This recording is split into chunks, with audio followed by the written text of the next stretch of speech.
Start అవుతుంది. ఇక మాజీ మంత్రి బాలినేని శ్రీనివాసరెడ్డి గారు మేము తెలుగుదేశం కలిసి పనిచేస్తున్నాం అనే ఒక పెద్ద ఆరోపణ చేశాడు. అదేవిధంగా మా నాయకుడు, మా పార్టీ సీనియర్ నాయకులు, మాజీ ఎంపీ, ఇప్పుడు ప్రస్తుత రాజ్యసభ సభ్యులు వైవి సుబ్బారెడ్డి గారి మీద అఫ్కోర్స్ వాళ్ళకి బావ అయితే అయి ఉండొచ్చు, జైల్లో వేస్తే సంతోషిస్తానని మాట మాట్లాడాడు. తీవ్రంగా ఖండిస్తున్నాం. 5 సార్లు ఎమ్మెల్యే, 2 సార్లు మంత్రి. సుబ్బారెడ్డి గారు బామ్మర్ది ఉంటే ఎన్నిసార్లు అయినా ఎమ్మెల్యే అవ్వచ్చు, ఎన్నిసార్లు అయినా మంత్రి అవ్వచ్చు. అది మీ గొప్ప అని మేము అనుకోవట్లా, పార్టీ ఎవరు అనుకోవట్లా, జగన్మోహన్ రెడ్డి గారు కూడా అనుకోలే. సుబ్బారెడ్డి గారు బామ్మర్ది కాబట్టి మీకు ఆ అవకాశాలు వచ్చినాయి. మీరు దాన్ని మర్చిపోయి ఆయన్ని జైల్లో వేస్తే నేను సంతోషిస్తానంటాం, ఇన్నేళ్ల రాజకీయ అనుభవంలో ఇటువంటి మాటలు మాట్లాడటం అవివేకం, చేతకానితనంగా. ఎందుకంటే అధికార పార్టీకి వెళ్ళావు, ఏదైనా ఉంటే అక్కడ కేసులు పెట్టు, రుజువులు చూపించు, యాక్షన్ తీసుకో. ఊరికి ఆరోపణలు చేసి చేయటం అనేది చేతకానితనం మాటలుగా భావిస్తూ ఉన్నాం. ఇక మేము తెలుగుదేశం కలిసి పనిచేస్తున్నామండి. మీరు 2 సంవత్సరాల నాడు బయటికి వెళ్ళి చుట్టం చూపుగా అప్పుడప్పుడు వస్తూ సెన్సేషన్ కోసం ఏదో ఒక మాట మాట్లాడిపోయేత ఎట్లా తగు మీకు? మీకేదో ఫ్రస్ట్రేషను, మీ రాజ్యంలో ఏదో తేడా జరిగింది, లేదా ఊరిక నేను ఉన్నానని అంటానికే ఉన్న గుర్తింపు కోసం మాట్లాడుతున్న మాటలు మాకు అర్థం కావట్లేదు. ఎందుకు మాట్లాడింది? బొమ్మినేని మురళి, నీ అనుచరుడు బొమ్మినేని మురళిని ఉండవల్లి రాము కొట్టాడు. ఏది దామచర్ల జనార్దన్ గారు అనుచరుడు కొట్టాడు, కేసులు కట్టారు. మరి ఎవరి అరెస్టులు లేవు. అదేవిధంగా మీ శ్రీకర్ విల్లాస్లో వాసుగారి విల్లాస్లో గవర్నమెంట్ వచ్చిన కొత్తల్లో మైనింగ్ అధికారులు టేప్ ఎత్తుకొని పోయారు. ఏదో అదే కొలతలు వేస్తామని, ఏదో విలువైన ఖనిజం అంతా దోపిడీ జరిగిందని, దానికి చాలా జరిగిందని, ఐరన్ ఓర్ దాంట్లో దోపిడీ చేశారు, దానికి పెనాల్టీలు వేస్తారనో, మళ్ళీ రెవెన్యూ ల్యాండ్ దాంట్లో ఏదో ఉందనో, ఏదో రకరకాల ఆరోపణలతోటి అందరూ అన్ని డిపార్ట్మెంట్లో వెళ్ళి అక్కడ టేబుల్ పట్టుకొని తిరిగారు. మరి ఏమైంది? ఎందుకు సర్దుమణిగిపోయినాయి? దాని మీద ఏదో ఒకటి స్టేట్మెంట్, దాంట్లో తప్పు ఉందా లేదా, ఏదో స్టేట్మెంట్ ఇవ్వాలి కదా. తర్వాత రాజీలు పడ్డారు. రిమ్స్ హాస్పిటల్ కాడ కొట్లాటలు జరిగినాయి. వెంగముక్కలపాలెం ఎలక్షన్ రోజు కొట్లాటలు జరిగినాయి. ఎవరి మీద కేసులు పెట్టారు? బాలినేని శ్రీనివాసరెడ్డి గారి మీద, ప్రణీత్ మీద, రిమ్స్ హాస్పిటల్ కాడ దామచర్ల జనార్దన్ మీద, వాళ్ళ అనుచరుల మీద పెట్టారు. మొత్తం కలిసి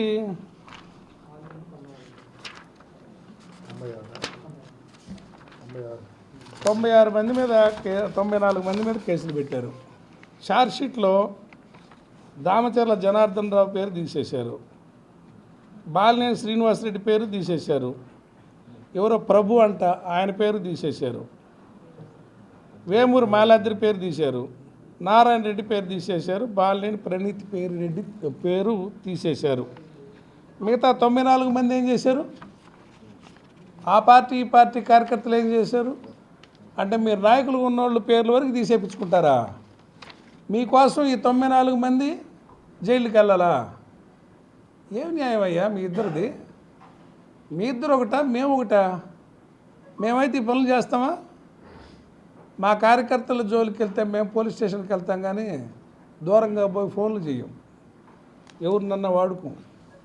ఇది ఎవరు రాజీ పడ్డారనేది ఇక్కడ అర్థమవుతూ ఉంది. తర్వాత సిట్ అని చెప్పి చాలా ఆరోపణలు చేశారు కదా. సిట్ మేమే వేయించింది. చాలా కేసులు నేనే దగ్గరుండి కూడా తాలూకా పోలీస్ స్టేషన్ తీసుకెళ్ళి కేసులు పెట్టించా.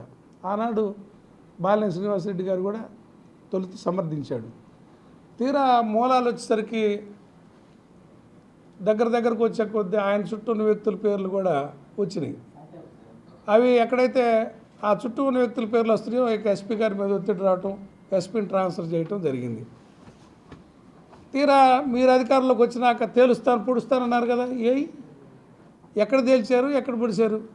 మీరు రాజీ పడ్డారు. అవినీతి చేసిన వాళ్ళందరూ మళ్ళీ మీ పార్టీలో చేరారు, తెలుగుదేశం పార్టీలో చేరారు. ఎవరైతే ఫేక్ డాక్యుమెంట్లు క్రియేట్ చేశారో వాళ్ళు మీ పార్టీలో చేరారు, నీ పక్కన కూర్చోబెట్టుకుంటున్నావు. నువ్వు మళ్ళీ ఆ మాజీ మంత్రి మీద ఆరోపణ చేస్తావు, ఆయన నీ మీద ఆరోపణ చేస్తాడు, మేము మాట్లాడలేదంటారు. మీరిద్దరు కుమ్మక్కయి మాట్లాడతాం. వీటన్నిటి మీద ఒక టైం ఉంటుంది, మాట్లాడే టైం ఉంటుంది, మాట్లాడతాం. ప్రజల పక్షం మాకు ముఖ్యం.